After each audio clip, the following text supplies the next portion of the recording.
దేవుని నామానికి మహిమ కలుగును కాక.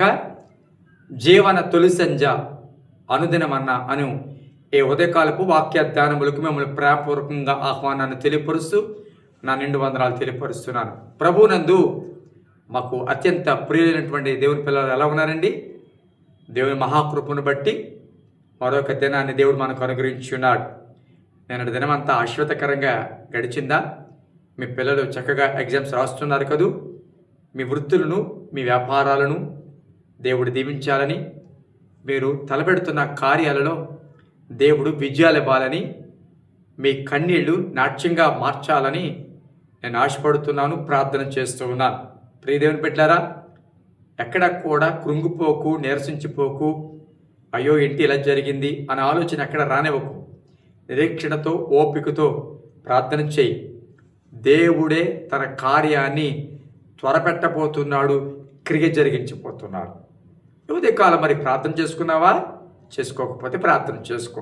ఒక మాటను మీ దృష్టికి తీసుకురావడానికి ఇష్టపడుతున్నాను. సామెతల గ్రంథము 5వ అధ్యాయము, సామెతల గ్రంథము 5వ అధ్యాయము 11, 12 వచనాలు. తొదుకు నీ మాంసమును, నీ శరీరమును క్షీణించినప్పుడు అయ్యో ఉపదేశము నేను ఎట్లు త్రోసివేసేదని, నా హృదయము గద్దింపు నేను ఎట్లు తృణీకరించెను, నా బోధకుల మాట నేను వినకపోతిని, నా ఉపదేశకులకు నేను చెవియలేదు. ఇది ఒక విచారకరమైన, అంటే పరిస్థితి చెగి దాటిపోయిన తర్వాత మాట్లాడుతున్నమాట. అవును ప్రియ బిడ్డలారా, ప్రతి ఒక్కరి జీవితంలో దేవుడు చాలా అవకాశాలు ఇస్తాడు.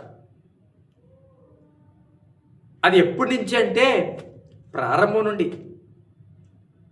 మన తల్లి గర్భమున పడకముందే ఆయన మనల్ని ఎరిగి ఉన్నాడని వాక్యం చెప్తుంది.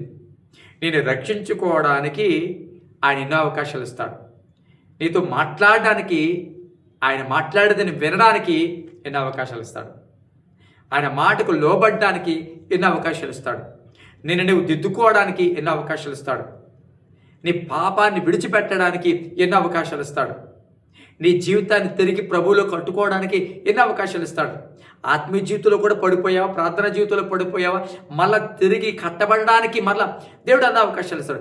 అవకాశము ఇవ్వని దేవుడు కాదు, అవకాశాలు ఇస్తాడు. అయితే ఆ అవకాశాన్ని సద్వినియోగం చేసుకోకుండా దేవుడు ఎన్నిసార్లు మాట్లాడరా, ఎన్నిసార్లు అవకాశం ఇచ్చినా దాన్ని దుర్వినియోగం చేసుకుంటూ, బలం ఉందలే, శక్తి ఉందలే, ఇప్పుడు నాకు వినవలసిన పని ఏంటి, ఇప్పుడు నాకు ఆయనతో పని ఏంటి అని ఒకవేళ నీ బలమును బట్టి, నీ శక్తిని బట్టి అతిశయిస్తూ, నీ ఉద్యోగమును బట్టి, నీ జ్ఞానాన్ని బట్టి అతిశయిస్తూ, ఇప్పుడు దేవుడి మందిరానికి వెళ్ళవలసిన పనే వచ్చింది, అంత ఏడవలసిన పనే వచ్చింది, మోకరించవలసిన పనే వచ్చింది, అంతకంటే ముఖ్యంగా రక్షణ పొందవలసిన పని నాకేమొచ్చింది, ఇంకా చిన్న వయసే కదా నాది, ఎవరి వయసు చక్కగా తిరిగే వయసు, కాబట్టి ఇప్పుడే దేవుడే దేవుడు అని అడగవలసిన పనే వచ్చింది అని అనుకుంటూ ఒకవేళ నడుస్తున్నామేమో.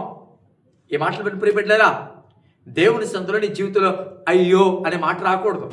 అయ్యో అనే పదం ఎప్పుడు వస్తుందో తెలుసా? అవకాశం పోయినప్పుడు, సమయం పోయినప్పుడు, సమయం దాటిపోయినప్పుడు. అవకాశాలు వచ్చినా దాన్ని దుర్వినియోగం చేసుకుని, కఠిన హృదయం చేసుకుని, మాట వినకుండా, లెక్క చేయకుండా తిరిగినప్పుడు ఒక వ్యక్తి జీవితంలో నుంచి చివరిగా వచ్చే మాట తెలుసా? అయ్యో. ఇక్కడ మాట్లాడుతున్న మాట తెలుసా? అయ్యో నేను ఎట్లు ఉపదేశమును త్రోసివేసేతని. ఎప్పుడు? తొదకు మాంసము శరీరమును క్షీణించినప్పుడు, ఆరోగ్యం, బలము, శక్తి విడిచిపెట్టిపోయినప్పుడు, ద్వారాలు మూయబడినప్పుడు, ఇక లేవలేవేమో అనే పరిస్థితి వచ్చినప్పుడు, నీ జ్ఞానం చేత, నీ బలం చేత, నీ శక్తి చేత ఇంక నువ్వు లేవలేను అని అనుకున్నప్పుడు ఒక మాట చెప్తాను. ఎంత బలవంతుడైనా, ఎంత జ్ఞానవంతుడైనా, ఎంత ధనికుడైనా, ఎంత అధికారైనా, ఎంత హోదా కలిగిన వాడు జీవితంలో దేవుడి వైపు చూడని రోజు ఉండదు. దేవుడిని పిలిచే రోజు ఉండక మానదు. దేవుడి మీద ఆధారపడే రోజు ఉండక మానదు. అది జ్ఞాపకం చేసుకో. అయితే కొన్నిసార్లు కొంతమంది అంతా అయిపోయిన తర్వాత ఉపదేశముని నెట్లు తృణీకరించారు. దేవుడు అనేక సార్లు మాట్లాడుతూ ఉంటే, అనేక సార్లు నిన్ను దిద్దే ప్రయత్నం చేస్తూ ఉంటే ఉపదేశాన్ని తృణీకరించావు.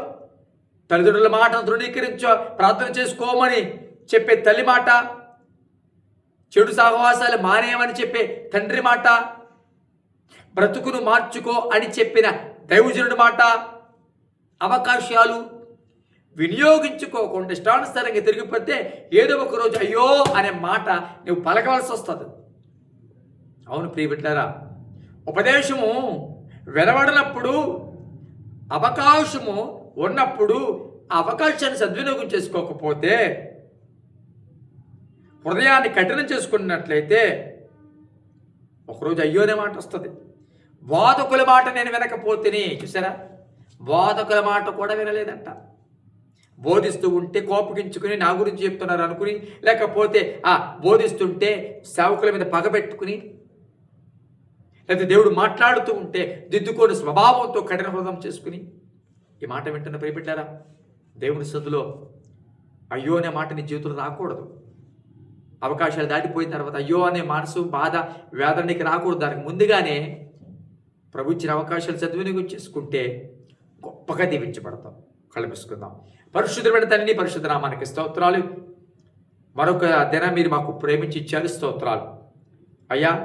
ఉదయకాలం మీరు మాట్లాడిన మాటను బట్టి స్తోత్రాలు. అవకాశాలు సద్వినియోగం చేసుకునే వారంగా మేము ఉండాలి, కానీ దుర్వినియోగం చేసుకుని మాంసము శరీరం క్షీణించినప్పుడు అయ్యో నేను ఉపదేశం ఎట్లు తృణీకరించినే, నా హృదయ గద్దెంపుకు నేను ఎట్లు తృణీకరించిన అనే మాట మా హృదయాల్లో రాకూడదు. మా జీవితంలో ఆ మాట పలకకూడదయ్యా. బాలుడిగా ఉన్నప్పుడే బాల్య దినములందే నీ సృష్టికర్తను జ్ఞాపకం చేసుకో, స్మరణకు తెచ్చుకొని వాక్యం చెప్తుంది కదా. కాబట్టి బలపరచండి. ఎవరైనా ఒకవేళ నాయన వినని మనస్తత్వంతో మొండి హృదయంతో వెళుతూ ఉంటే వారితో మీరు మాట్లాడిన ఈ మాటల చేత ఈ ఉదయకాలమునైనా వారితో మాట్లాడి దర్శించి బలపరచమని ప్రార్థన చేస్తాం. ఆయన కన్నీరుతో ప్రభు ఈ యొక్క మాటలు వింటుంటే వారి కన్నీళ్లను తొడవండి. హాస్పిటల్లో ఉన్న వారిని జ్ఞాపకం చేసుకోండి. ఆపరేషన్లు సిద్ధపడుతున్న వారిని జ్ఞాపకం చేసుకోండి. గర్భాల కొరకు ఎదురు చూస్తున్న వారిని జ్ఞాపకం చేసుకోండి. వివాహాల కొరకు ఎదురు చూస్తున్న వారిని జ్ఞాపకం చేసుకోండి. ప్రమోషన్ల కొరకు, ట్రాన్స్ఫర్ల కొరకు, ఆయా శాలరీస్ ఆగిపోయేమో వారి కొరకు ప్రార్థన చేస్తాం. ఇతర ప్రాంతాల్లో ఉండి ట్రాన్స్ఫర్ కొరకు ఎదురు చూస్తున్నారో వారిని జ్ఞాపకం చేసుకోండి నాయన. ఐసీయూలో ఉన్న వారిని జ్ఞాపకం చేసుకోండి నాయన. ఈ దినమంతా వారికి దీవెనకరంగా, ఆశీర్వాదకరంగా వారి దినచర్య ఉంచమని, వారు తలపెట్టే ప్రతి కార్యములను విజయం దయచేయమని యేసు నామములో తండ్రి, ఆమేన్. Thank you. God bless you.